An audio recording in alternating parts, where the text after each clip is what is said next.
1947ஆம் ஆண்டு நேருவால் ஆரம்பிக்கப்பட்ட ஆனந்த் பவனில் வந்து ஒரு அனாதை இல்லம் ஆரம்பிக்கப்பட்டது. எதற்காக ஆரம்பிக்கப்பட்டதுன்னு பார்த்தீங்கன்னா, ஒரு டெம்பரரியாக வந்து தேசப்பிரிவினையின் போது பெற்றோர்கள் இழந்த அந்த குழந்தைகளுக்காக ஆரம்பிக்கப்பட்டது. நேருவால் ஆரம்பிக்கப்பட்ட ஒரு அனாதை இல்லம். ஆனந்த் பவனில் இருக்கக்கூடிய ஒரு பகுதி, ஸ்வராஜ் பவன் சொல்லிட்டு ஒரு பகுதியை வந்து அவங்க இது பண்ணுறாங்க. இது வந்து பார்த்தீங்கன்னா ஒரு செயல்பட்டு வரும்போது 2020க்கு அப்புறம் அந்த ஒரு செயல்பாடு பார்த்தீங்கன்னா படும் மோசமாயிடுச்சு. அது குறிப்பிட்டு பார்த்தீங்கன்னா ராகுல் காந்தி ஆக்டிவ் ஆன பிறகு. ஆனால் எப்போவெல்லாம் போகிறாரோ அங்கெல்லாம் என்ன பண்ணுவார், டெய்லி மார்னிங் ப்ளூஸ்ன்னு சொல்லிட்டு அந்த குழந்தையோட இருக்கிற மாதிரி ஃபோட்டோஸ் வந்து போடுவார். இது வந்து அவரோட வழக்கமான ஒரு விஷயமா இருக்குது. இது தொடர்பாக வந்து என்சிபிசிஆரோட தலைவர் வந்து ஒரு ட்விட்டர் போடுறாரு. அந்த ட்விட்டர் பார்த்தீங்கன்னா வந்து, அதாவது இது வந்து ஒரு நாட்டின் அவமானமாக இல்லை, காந்தி குடும்பத்தின் உண்மை முகத்தை இப்போ காட்டுகிறது அப்படின்னு சொல்லிட்டு அந்த அடிப்படையில் வந்து சில விஷயம் சொல்கிறார். என்னென்னா, அங்கே இருக்கக்கூடிய பெண் குழந்தைகளுக்கு ஒரு அடிப்படை வசதிகள் எதுவுமே இல்லை. கிட்டத்தட்ட பார்த்தீங்கன்னா ரொம்ப மோசமான விஷயம்னா, ரெஸ்ட் ரூமுக்கு கதவே இல்லை. அந்த மாதிரி ஒரு நிலவையில் இருக்கக்கூடிய காந்தி குடும்பத்தோடு நடத்தக்கூடிய ஒரு ஆசிரமம், அது அனாதை ஆசிரமம், எந்த நிலைமையில் இருக்கக்கூடிய ஒரு விஷயம் சொல்கிறாரு. இன்னொரு சில விஷயம் சொல்கிறாரு. அந்த ட்ரஸ்ட்னால் நடக்கிறது ஒரு வேளை உணவு தான் கொடுக்குறாங்க, மிச்சம் 2 வேளை உணவுக்கு வெளியில் இருக்க நன்கொடை எதிர்பார்த்து காத்திருக்கிறார்கள் அப்படின்னு சொல்லிட்டு சொல்கிறார். இன்னொரு சில விஷயம் சொல்கிறார். அங்கே இருக்கக்கூடிய குழந்தைகளை பாதுகாக்கக்கூடிய இல்லை எதுக்கு ஒரு அடிப்படைக்கு உண்டான ஊழியர்கள் கூட இல்லை, எந்த ஒரு வசதியும் இல்லை, அடிப்படை வசதி இல்லாத ஒரு விஷயத்தில் இருக்கக்கூடிய விஷயம் தான். இதுதான் காந்தி குடும்பத்தின் உண்மை நிலை அப்படின்னு சொல்லிட்டு அந்த ட்விட்டர் போடுறாரு. இந்த செய்தி நீங்கள் எப்படி பார்க்குறீங்க? இந்த நியூஸ் ஒரு இன்ட்ரெஸ்டிங் நியூஸ். இந்த அனாதை இல்லம் வந்து நேரு காலத்தில் தொடங்கப்பட்டதான். அது என்ன சொல்கிறாங்க அப்படின்னு சொன்னால், அப்போ வந்து இந்த பார்ட்டிஷன் டயத்தில் வந்து இந்த மாதிரி வந்த அனாதை குழந்தைகள் அவங்களையெல்லாம் காப்பதற்காக தொடங்கப்பட்ட இல்லம் அப்படின்னு சொல்லிட்டு, அதுக்கடுத்து பார்த்தீங்கன்னா அப்பப்போ ராகுல் போவாராம், ஃபோட்டோ எடுப்பாராம், போடுவாராம், எல்லாம் செய்வாராம். ஆனால் இன்றைக்கி அதில் மேலே வைக்கப்பட்டிருக்கக்கூடிய குற்றச்சாட்டு அப்படின்னு சொல்லிட்டு பாருங்கள். என்ன குற்றச்சாட்டு அப்படின்னா, அந்த அனாதை இல்லத்துக்கு இது வரைக்கும் லைசன்ஸ் இல்லை. அது முதல் ஷாக்கிங் ஒரு நியூஸு.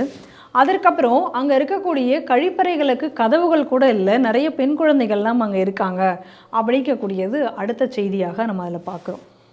என்ன சொல்லுவாங்க, அதாவது குழந்தைகள், நம்ம நாட்டினுடைய குழந்தைகள் தினம், அதுக்கு எதிராக குழந்தைகள் தினம் அப்படின்னு சொன்னால் நேருவினுடைய பிறந்த நாள் தான் குழந்தைகளுடைய தினம். ஏன்னா அவருக்கு வந்து குழந்தைகளை வந்து மிகவும் அவருக்கு வந்து பிடிக்கும். அதனால் வந்து அவர் தினத்தை தான் நம்ம குழந்தைகள் தினமாக வைக்கணும் அப்படின்னுலாம் இந்த நாட்டில் வந்து ஒரு வேலைகளை பார்த்தாங்க. ஆனால் உண்மையான அந்த நம்ம நாட்டினுடைய குழந்தைகள் தினம் அப்படிங்கிறது உண்மையாக நம்ம கொண்டாடப்பட வேண்டும் அப்படின்னு சொன்னால், இந்த நாட்டில் இருக்கக்கூடிய அவதார புருஷனான கண்ணனின் பிறந்த நாளை தான் நம் நாட்டினுடைய குழந்தைகள் தினமாக வச்சிருந்திருக்க வேண்டியது. அப்போது தான் எல்லா குழந்தைகளும் நாம் கொண்டாடுவோம். எல்லா குழந்தைகளும் கொண்டாடும். இன்னும் சொல்ல போனால் குழந்தை கண்ணனை வந்து நினைவில் கொண்டாடாதவர்கள் யாரும் இருக்க முடியாது நம்ம நாட்டில்.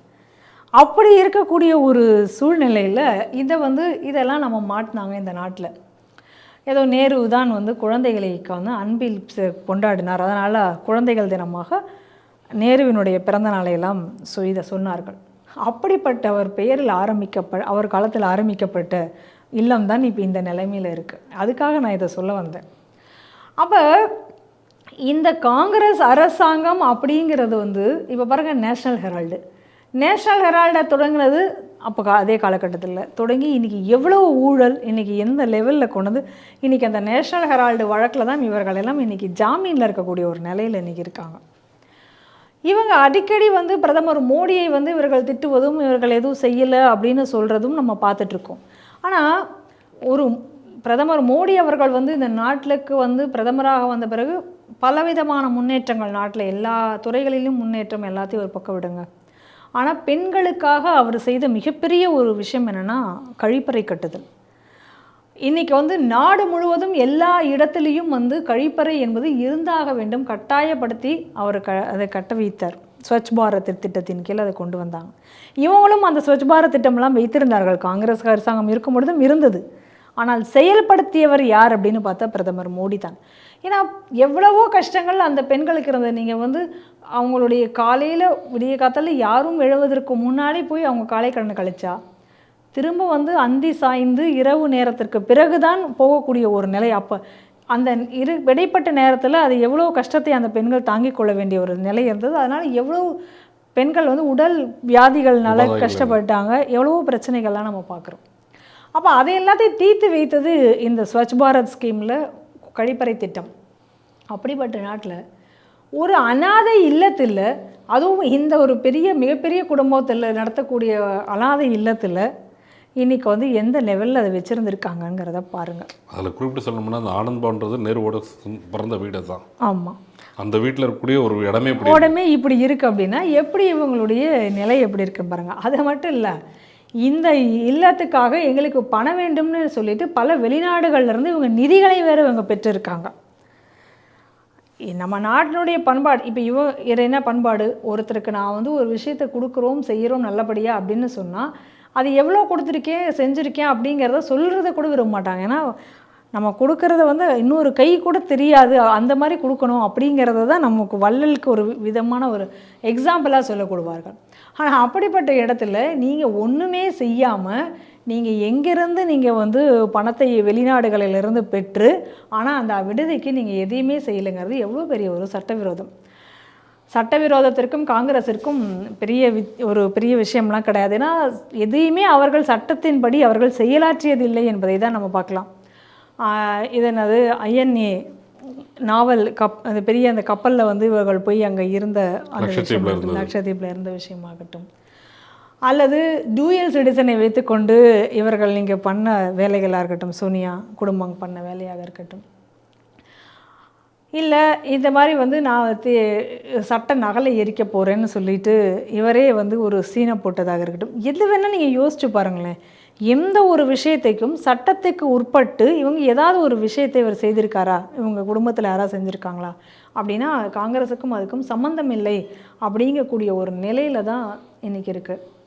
அதே நேரத்தில் இந்த விஷயம் எப்படி இன்றைக்கி வெளியில் வந்திருக்கு அப்படின்னு பார்த்தா கூட, ஒரு 20 குழந்தைகள் மத்திய பிரதேசத்தில் காணாமல் போனார்கள். அந்த குழந்தைகள் எங்கே அப்படின்னு பார்க்கும்பொழுது அவர்கள் வந்து மதமாற்றத்துக்கு உட்படுத்தப்பட்டிருக்கிறார்கள் அப்படிங்கக்கூடிய ஒரு விஷயம் இன்றைக்கி கண்டுபிடிக்கப்பட்டிருக்கிறது.